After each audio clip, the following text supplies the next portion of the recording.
amparo. ¿De qué estamos hablando? Explícanos, por favor, porque entiendo que es la siguiente etapa procesal a la que va a empujar la defensa. Recapitulemos lo que conversamos la semana pasada sobre el recurso amparo y sobre la prisión preventiva.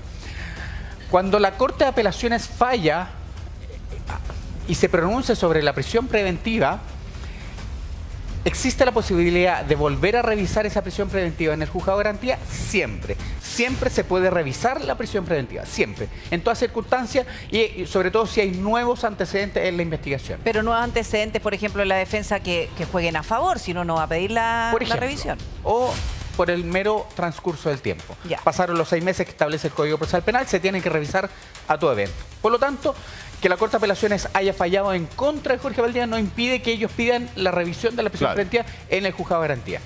Pues bien, existe un plan B, que es cuando la Corte de Apelaciones falla de determinada manera, ya voy a ir a eso, pueden interponer un recurso de amparo ante la Corte Suprema. ¿Para qué? Para que la Corte Suprema revise la actuación ilegal y arbitraria de la Corte de Apelaciones en el pronunciamiento del fallo sobre la revisión preventiva, de la prisión preventiva. Ya, o sea, la defensa, disculpa el paréntesis, la defensa, si va con este recurso a la Suprema es porque considera de que fue arbitrario e ilegal la decisión de la Corte de Apelaciones. ¿Cuál es? Fuerte. Es fuerte. Muy, a ver, la ley establece así.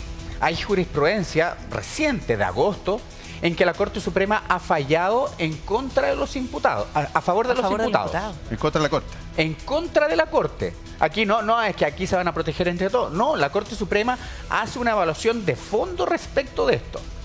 ¿Cuál es el riesgo? En que si la defensa le va mal en la Corte Suprema, la posibilidad después de revisar esto en el juzgado de garantía se acorta, se hace mucho más estrecho. Claro, la Suprema marca un criterio. Marca un criterio respecto a cuál fue la interpretación que hace la Corte, que fue bastante amplia respecto a los antecedentes. Entonces lo que está diciendo la defensa es que aquí la Corte de Apelaciones actuó ilegalmente porque excedió sus atribuciones en el conocimiento del recurso. Es decir, excedió su competencia para conocer el recurso porque evaluó porque le dio otra interpretación. Es que no solamente otra interpretación, porque evaluó otros antecedentes que no necesariamente fueron alegados en la revisión de la prisión preventiva y en la formalización. En la formalización, y no solamente eso, sino que además de ver esos nuevos antecedentes, le da una nueva interpretación a todos los hechos. Y eso, en mi opinión, la Corte estuvo... ¿Al límite? Al límite. Muy al límite. ¿Muy al límite o se pasó un poquito de la raya? Me da la impresión es que la Corte... Porque eso no es habitual. Es que no es habitual. No existe la apelación de la apelación. Aquí ellos van por un recurso de amparo porque estiman que la actuación de la Corte de Apelaciones fue ilegal. Hoy vamos a ver qué pasa con eso, porque es como un apostador. Todo o nada. Todo o nada. Pero te quiero hacer una pregunta.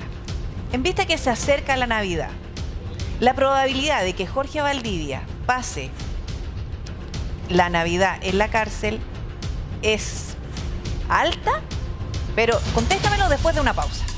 Estamos revisando detalles de esta historia. Tú habías dejado planteada una pregunta para Claudio. Sí, por las posibilidades de la revisión de cautelares, sobre todo con este recurso de amparo que pretende hacer la defensa de Jorge Valdivia. Las probabilidades de que Jorge Valdivia pase en prisión preventiva la Navidad, ¿es bastante alta, Claudio? Yo creo que es bastante alta, sí, efectivamente, porque si no les va bien en la Corte Suprema, yo creo que las posibilidades después de volver a revisar en el corto plazo, y estoy hablando de diciembre, enero, incluso febrero, se acortan bastante para la defensa de Jorge Valdivia. Ahora, ¿estos recursos se tramitan rápido? ¿Un recurso de amparo? Así es, porque estamos hablando de un imputado preso y los imputados presos gozan de preferencia para la vista y fallo. Tiene prioridad.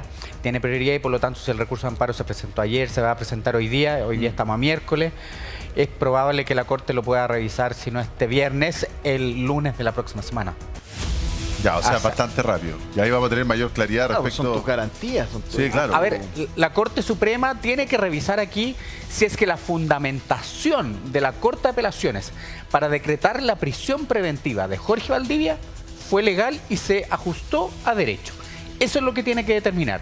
Y si es que en esa fundamentación de la necesidad de cautela y los presupuestos materiales se ajustó a la ley, y no solamente se ajustó a la ley, sino a los hechos que existen en la causa y que fueron motivo de la reformalización.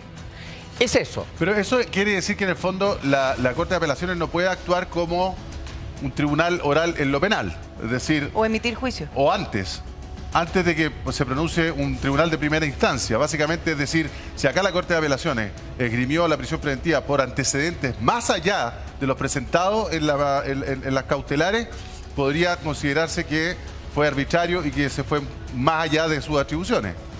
Los hechos y antecedentes son los que se discutieron en la audiencia de reformalización y de prisión preventiva, que fue la misma audiencia. Esos son los hechos que tiene que conocer la Corte de Apelaciones. Obviamente las partes tratan de entregar más antecedentes, de hacer una explicación distinta de esos hechos y antecedentes. Entonces lo que está diciendo la defensa es que en esa fundamentación la Corte se aleja de los hechos y antecedentes y da una hipótesis nueva, y por lo tanto la fundamentación respecto a la necesidad de cautela, y no solamente la necesidad de cautela, sino respecto a los presupuestos materiales de la prisión preventiva, que es la existencia de un delito y la participación culpable de eso, presunciones fundadas, no categoría de sentencia ni de condena, pero sí esos antecedentes y esa participación, la Corte cruzó una delgada línea roja respecto a su fundamentación. Y eso lo habilita para ir de recurso a amparo. Ya, solamente para entenderlo ya más simple, es porque la Corte, con los mismos antecedentes que se discutieron en la revisión de cautelares o en la formalización, ¿le dio una nueva lectura a ese contexto? ¿Le dio una nueva interpretación a lo que ya se había planteado en esas dos audiencias anteriores? Es una buena expresión. Le dio una nueva lectura a los hechos, y esa nueva lectura que hace la Corte de Apelaciones muchas veces es discutida no solamente a propósito de un recurso de amparo, sino los recursos de casación, que tiene conocimiento también la Corte Suprema en una causa ordinaria, donde dice no. La Corte de Apelaciones tiene competencia para hacer una interpretación respecto del derecho conforme a los hechos que quedaron fijados en la primera instancia. No puede agregar la propia Corte nueva antecedentes. No. Es decir, usted no me puede hacer una nueva interpretación de los hechos porque los hechos ya quedaron fijados en primera instancia. ¿Eso podría ser como un prejuicio de la Corte? Lo que ha dicho la defensa, y Pablo Vidal dijo que aquí el voto de minoría que estaba presidiendo la sala fue determinante. Claro.